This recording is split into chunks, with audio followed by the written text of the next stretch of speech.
everyone.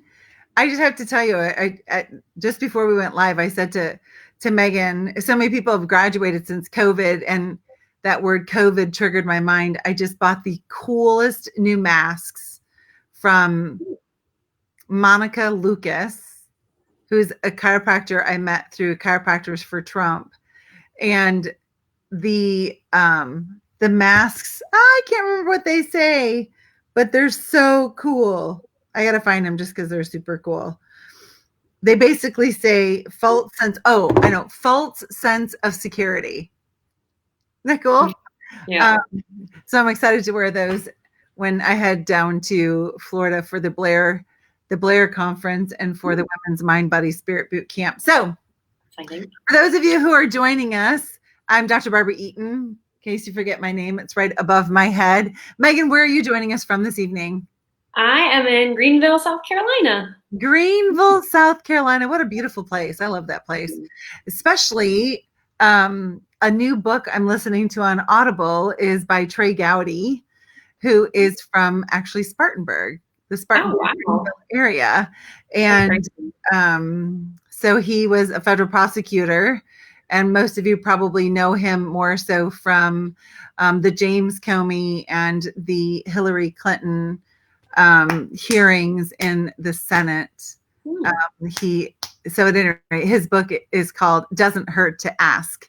And when it was time to go to chiro school, I was either going to be a lawyer or a chiropractor.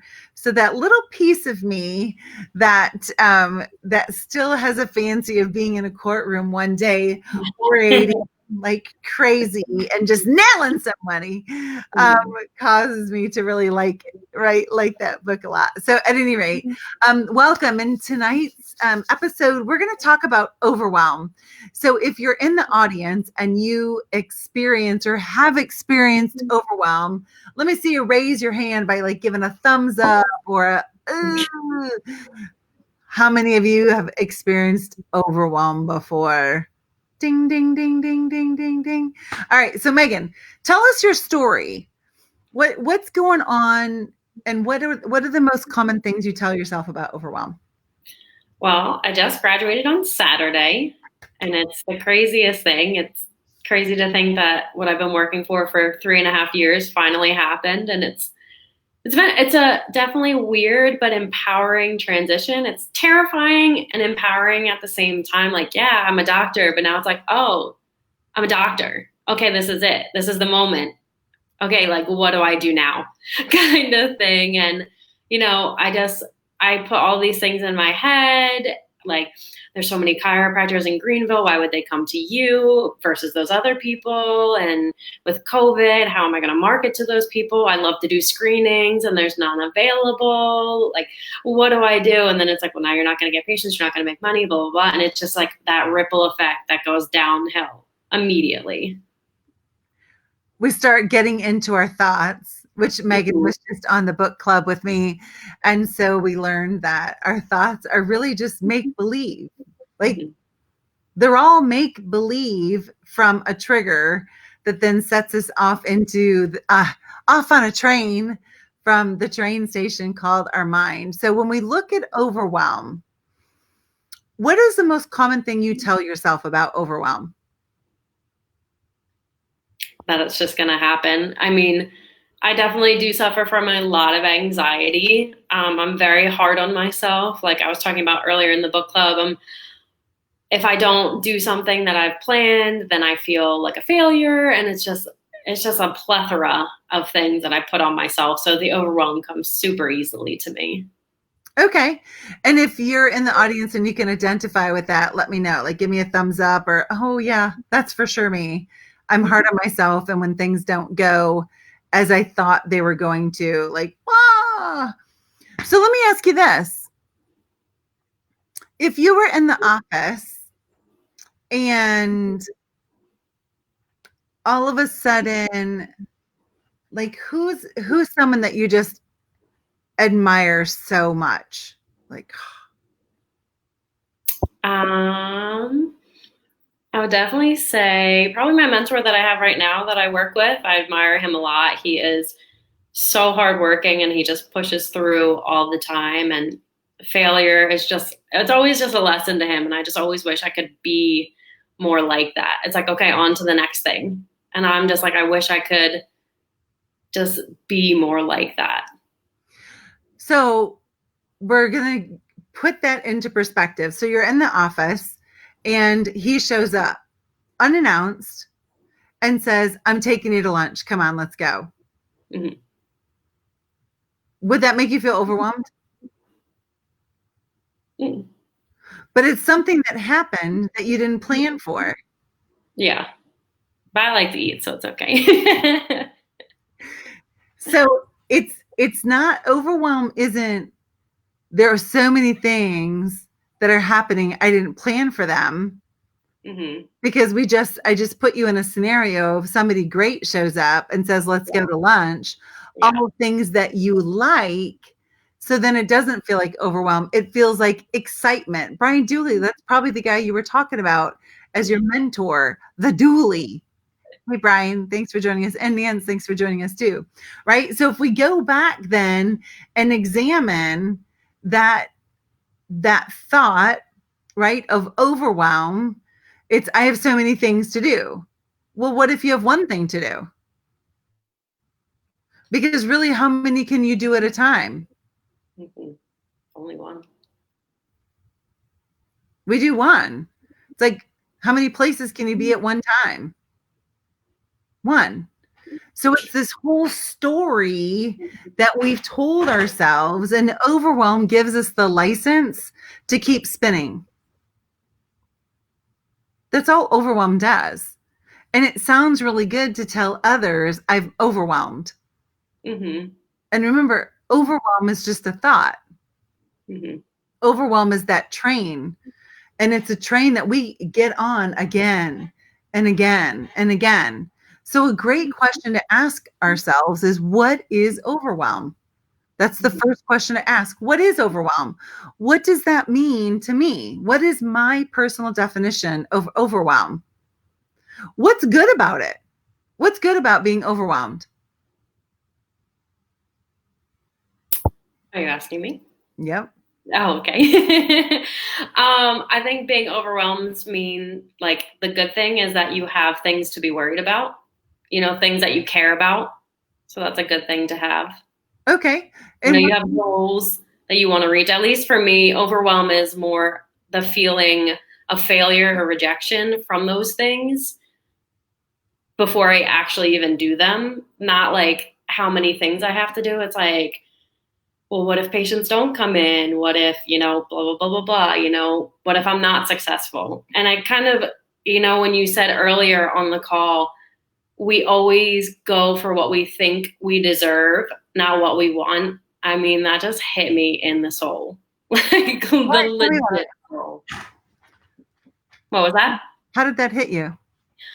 I mean, I come from a very like humble upbringing and I'm not used to that lifestyle of like, oh, I can make a lot of money. Like I deserve to make money and I deserve to help people and people will like me and it'll be okay, that kind of thing. I just need to get out of my own head. Like again, what you said earlier is thoughts are literally nothing.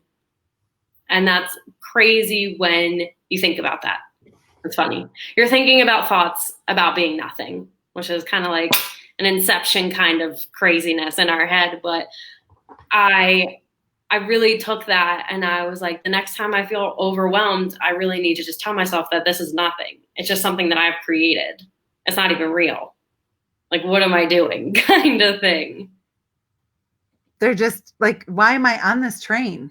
Mm-hmm. And did you see what you did there? So really, you said overwhelm to you is really more about rejection. And it ties in, will people like me? Will I do things okay? So I think that overwhelm from an emotional standpoint is fibromyalgia. Like everything gets a diagnosis as fibromyalgia. Yeah. If we don't know what it is, it's fibromyalgia, right? So that's kind of like overwhelm gets stacked with all of these other thoughts that create feelings, right? Thoughts are transient.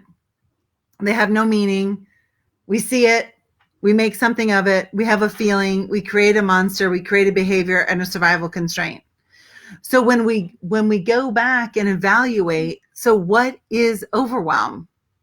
And then, like you just said, it's a feeling of rejection. Am I adding up? Typically, that's not what we think of as overwhelm, right? Mm-hmm. But we just put all kinds of stuff on it because you've been on the quote unquote overwhelm train so many times. Now it has all of these stops that you hit along the journey while you're on the overwhelm train, none of which are probably relative to what's happening right now. Because remember, can you be your past right now? Can you be in the past right now? Mm-hmm. No. Can you be in the future right now? All we have is right now, here, now. So anything about my past that's right now, I'm choosing to bring it here because of my thoughts, which really aren't real anyway, because the past already happened. I'm here now, just like the future. The only thing I have about the future are my thoughts about the future. Oh, but I have plans for the future. I know, but all we have is here now. Mm-hmm. So if I have here now, then I get to make a different choice about the trains I get on. And for those of you who have no idea what we're talking about something from our book club that you'd kind of have to be a part of to know. But I'll summarize it real quickly for you that our mind, right, our consciousness, so we have consciousness and knowing, and then we have subconscious programming. And 95% of our subconscious program is designed to hide things that we don't want to see, our survival constraints, the things that hurt us, the things that bring us sorrow, the things that don't bring us joy, right? So mind then has all of these trains that lead out of it. And those trains are thoughts. And as I've worked more with this and been diving more into it and in my knowingness about this, each train has stops from our past along the way that we go and visit when we're on that train of thought. Now, the trains are good and like positive, and the trains are negative. And the cool thing about thought is it's transient and it's make believe, so we can get off that train at any time. Or we can go, I see what this is. This is going to put me on the train of rejection. I don't want to ride that train. Mm-hmm. Actually, the train I want to ride is excitement. I want to get on that train. I want to play with excitement for a little while and see what I create. And just like your smile right there is way better than of overwhelm and rejection, right? Mm-hmm. So something that I find really interesting, and Nance and Brian, you guys graduated more along the lines of like time wise that I did. It's interesting to hear how new doctors feel and think when they graduate compared to like what we did 20 years ago. And I don't think all of it has to do with COVID. I also think I'm going to tie this into, if you haven't watched the documentary yet, Social Dilemma, Mm-hmm. I recommend all of you watch it, because it's interesting how this has been like our subconscious has been programmed from this social media experiment that is revealed in Social Dilemma. Of, I remember last year, actually it was this time because it was a women's mind, body, spirit at Life. And I met with a student who was getting ready to graduate. She was, I don't know, 6 months away or whatever. And we were talking about like what's going to happen after graduation. She's like, honestly, the thing I'm most stressed about is what vacation am I going to go on when I graduate? And I remember looking at her, I'm like, are you for real? Like, that's what you're thinking is like, where am I going to go on vacation? That never dawned on me that I had earned a vacation after being in school, right? But she was like, yeah, school was so hard. I'm trying to think about where am I going to go on vacation? Like, It's that crazy. never, Like on my mind.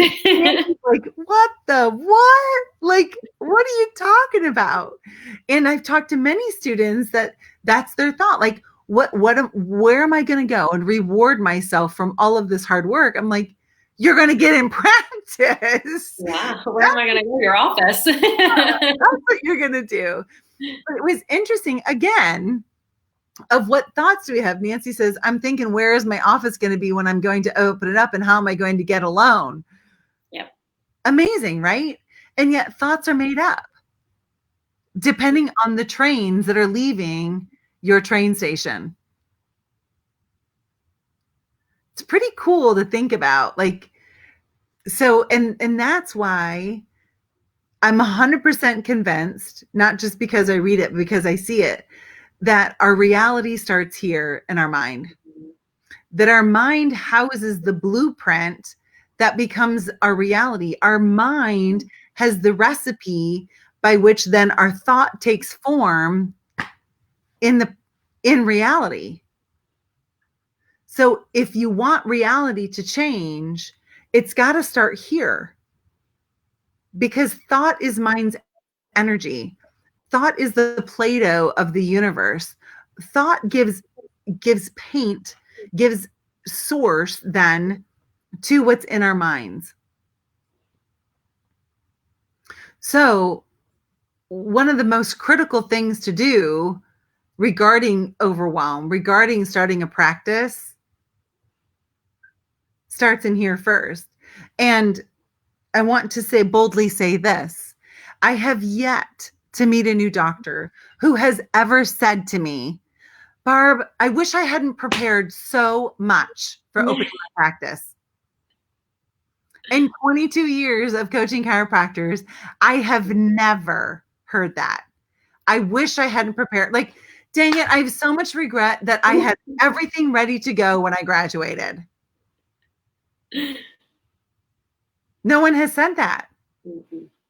So now that you're on the other side of graduation, what advice do you have for those who are starting the journey or in getting towards the end of the journey regarding that big thing called graduation and the real life? I think the greatest thing is just having great mentors. I think that's the biggest thing that has helped me stay sane. I mean, I have you, Barb. I have my boss that I work for, who I'm now associating for. And it's just so nice because we all feel the overwhelm and the pressure. And especially as the time's ticking up to graduation and you feel like you're on the court and the clock's about to go and you have to make that shot. And you're just like, having those people on your side that's like, I've been there, I've done that, like, let me help you, is just the greatest tool you can have when you're graduating, is having a solid mentor that you can turn to. Mentor and community. And Nancy's been in practice for 20 plus years. She chooses community. Mm-hmm. I choose community. Dooley chooses community. Mm-hmm. That community is so vital. And I think if nothing else that we've learned from this pandemic thing, it's the importance of community. As much as they want to keep us separated, some of what is causing such huge disruptions in our lives today is being told, don't be in community. Mm-hmm. That's tough because we all play a vital role in one another's lives. So, Megan, I want to tell you congratulations to you. Number one, on your graduation. Thanks. And number two, congratulations for mentoring up, for choosing to be as prepared as possible upon graduation. And I'm going to keep challenging you to keep preparing and starting that preparation here. Because when we tap into our knowingness, the journey ahead becomes one filled with ease instead of one filled with nonstop difficulty and obstacle. So thanks to all of you for joining us on this Tuesday night. If you're in the boot camp, I think tomorrow's call is one of the ones I'm most excited about. My entire team is joining us. And and you're going to hear from them. What's it like to be on our team? And the reason why is one of my superpowers has been to create team and create individuals who love the brand as much as I do. And for those of you who are in the boot camp, even if you're not in the boot camp, if you have been around my team, you know that they love you and care for you pretty much as Mama Boot Camp does. And that's a huge gift as an entrepreneur, as a leader, to have that team of like-minded individuals who are all charging forward with the same goal, and who have a similar culture, who are bought into the culture. And so, I see so many docs struggling in practice because they don't have that team around them. And so I thought, who better to share with you what it's like to be on an incredible team, and as well for them to share with you, like, how do we do it? Like, how do we do that? Each member of our team is vital, and yet we all fulfill very, very different functions on the team. So if you're in the boot camp, that's our 1:00 mastermind tomorrow, is team. So thanks to all of you. Thanks, Megan, for joining me. Congratulations. Thank you. And I will see you tomorrow. Bye.